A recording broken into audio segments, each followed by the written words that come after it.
আমরা আজকে basic foundation শিখব।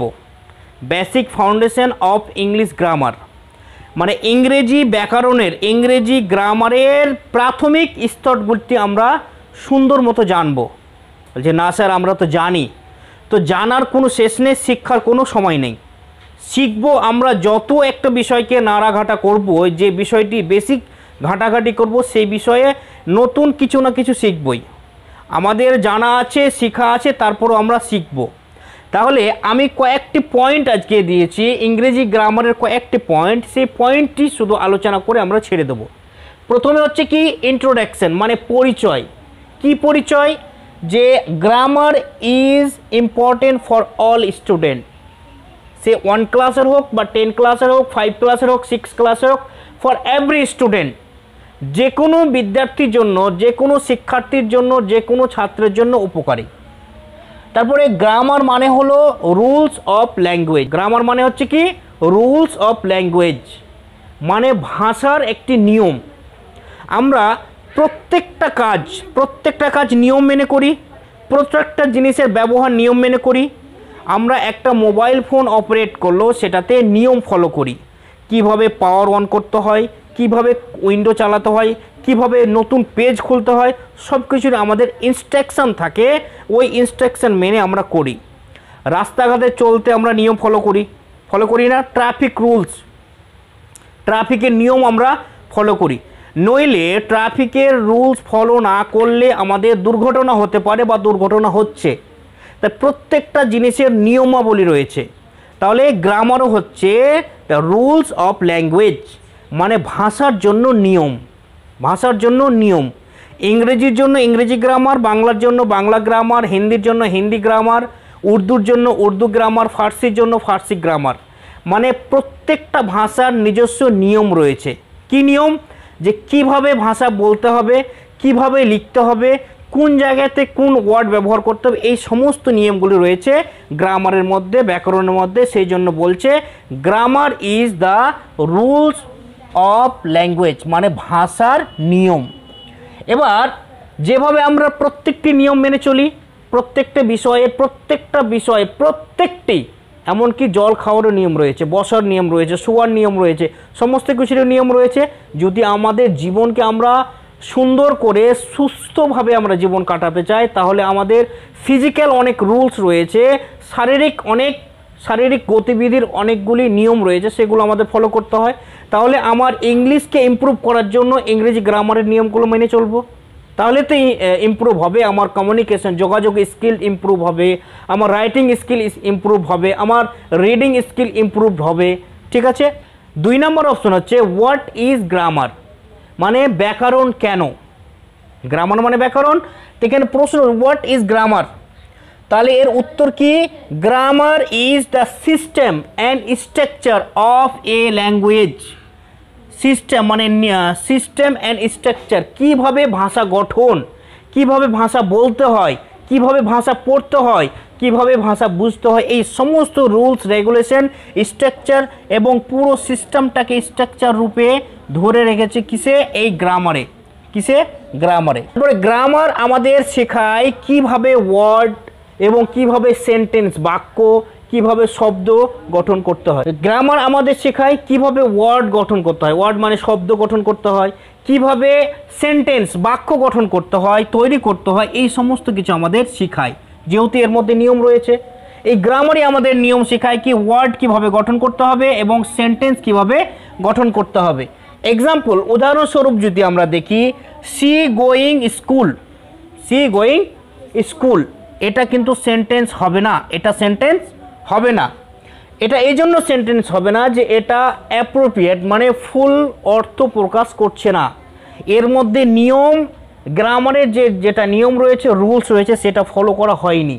বাট তারপরে যে একটা সেন্টেন্স রয়েছে, সি ইজ গোয়িং স্কুল, এটা হচ্ছে কারেক্ট। তাহলে এই সেন্টেন্সটা হচ্ছে কারেক্ট, কারণ এর মধ্যে নিয়মাবলী ব্যবহার করা হয়েছে।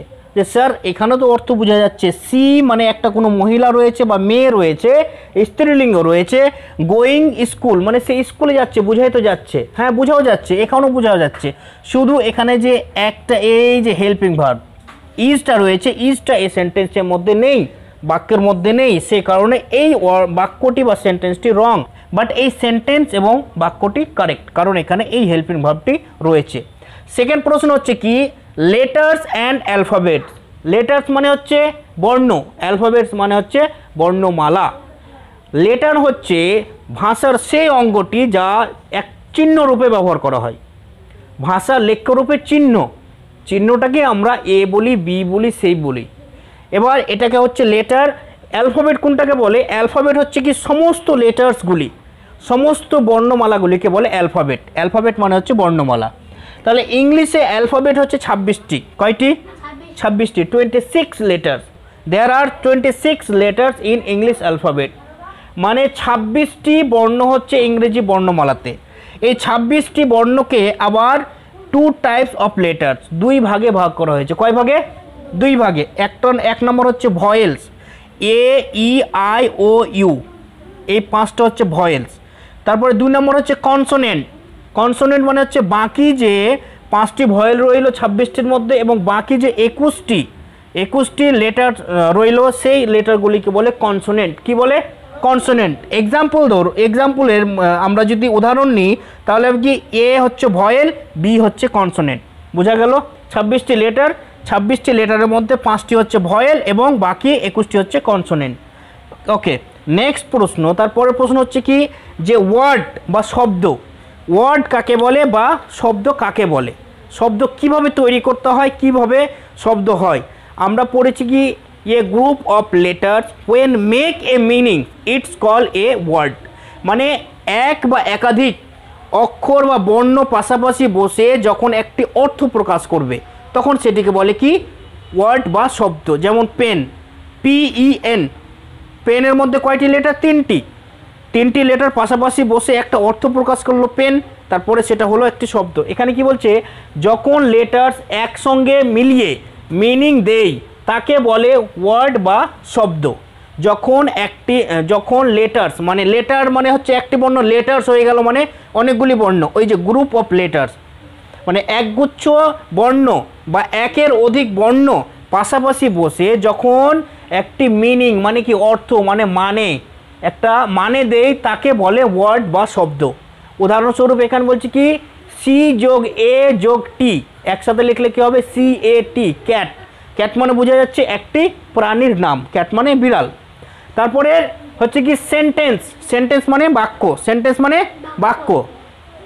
এর ডেফিনেশন হচ্ছে কি, a group of words when make a complete sense or meaning it's call a sentence, মানে এক বা একাধিক শব্দ বা একগুচ্ছ শব্দ পাশাপাশি বসে যখন একটি সম্পূর্ণ মনের ভাব প্রকাশ পাবে, সম্পূর্ণ মনের ভাব প্রকাশ পাবে তখন সেটিকে বলে বাক্য বা সেন্টেন্স। এখানে এক্সাম্পল হচ্ছে কি, আই এম এ স্টুডেন্ট, আমি হই একজন ছাত্র। তাহলে এখানে আই এম এ স্টুডেন্ট, এখানে অনেকগুলি শব্দ রয়েছে, এই অনেকগুলি শব্দ পাশাপাশি বসেছে, তারপরে একটা সম্পূর্ণ মনের ভাব প্রকাশ করেছে, তাই সেটাকে বলা হচ্ছে সেন্টেন্স বা বাক্য। Clear? Why learn English grammar, ইংরেজি ব্যাকরণ কেন পড়ব, এর অর্থ ওয়াই লার্ন ইংলিশ গ্রামার, আমরা কেন ইংরেজি গ্রামার, ইংরেজি ব্যাকরণ শিখব। Answer is two speak correctly, শুদ্ধভাবে বলার জন্য, টু রাইট উইদাউট মিস্টেক, মানে কোনো ভুল ছাড়াই লেখার জন্য, to score better in exams, পরীক্ষাতে ভালো নাম্বার উন্নতি করার জন্য, ভালো নাম্বার অর্জন করার জন্য আমরা ব্যাকরণ পড়ব। টু ইমপ্রুভ কমিউনিকেশন স্কিল, মানে আমার যোগাযোগের মাধ্যম বা আমার যোগাযোগের যে কৌশল রয়েছে সেটাকে উন্নতি করার জন্য গ্রামার পড়ব। তাহলে এই 4টা পয়েন্ট হচ্ছে ইম্পর্টেন্ট, কি যে ওয়াই লার্ন ইংলিশ গ্রামার। এটা প্রশ্ন আছে না, আমরা তো ইংরেজি ল্যাঙ্গুয়েজ পড়ছি, তারপরে গ্রামার কেন পড়বো? ওই যে ল্যাঙ্গুয়েজটা আমরা পড়ছি সে ভাষাটাকে সুন্দর করে বোঝার জন্য, আবার আমি যখন চর্চা করব সেটা যেন কারেক্ট হয়, সেটা যেন সঠিক হয়, সেই জন্য আমরা এই ব্যাকরণটি পড়ব। কি option? To speak correctly, to write without mistake, to score better in exam, to improve communication skills. এই জন্য আমরা ইংরেজি গ্রামার পড়ব। ওকে, ইংরেজি গ্রামার শুরুর প্রথম দিকটা আমরা আজকে জানলাম বা পড়লাম। এখন কথা হচ্ছে যে আমরা এখন এগুলো শিখে কি করব, আমরা তো বড় হয়ে গেছি, কোনো ব্যাপার নেই, অনেক জিনিস এমন রয়েছে যে জিনিসগুলো বড়রাও ছোট বিষয়গুলি জানে না, যেগুলো আমাদের জানা দরকার। কারণ এটা ফাউন্ডেশন, এটা হচ্ছে কি ফাউন্ডেশন। ফাউন্ডেশন মানে কি ভিত, গোড়ার দিকটা। তো গোড়ার দিকটা যদি আমরা শুদ্ধ করে না জানি, সঠিক মতো না জানি, তাহলে উপরে গিয়ে সেটা আস্তে আস্তে তো বড় হবে না, সেটা কি আমরা সইতে পারবো না। এখন একটা যদি বাড়ি হয়, এখানে এক্সাম্পল, এখানে একটা বাড়ি, তো বাড়ি কি এই প্রথমে চালা, তারপরে প্রথমে ছাদ, তারপরে বেড়া, তারপরে বিম, তারপরে পিলার, এগুলো হয় না? আগে এখান থেকে হয়, আগে ভিত থেকে হয় না? বাড়িটা কি ভিত থেকে আগে হবে না? তো এটা হচ্ছে ফাউন্ডেশন, এটাকে বলে ফাউন্ডেশন। মাটি খুঁড়ে ওর মধ্যে কলম পিলার দিয়ে তারপরে বাড়িটা হবে, নইলে বাড়িটা ঠিকবে না, নইলে বাড়িটা থাকবে না, টিকবে না। তাই এই বেস বা এটাকে বলে ফাউন্ডেশন।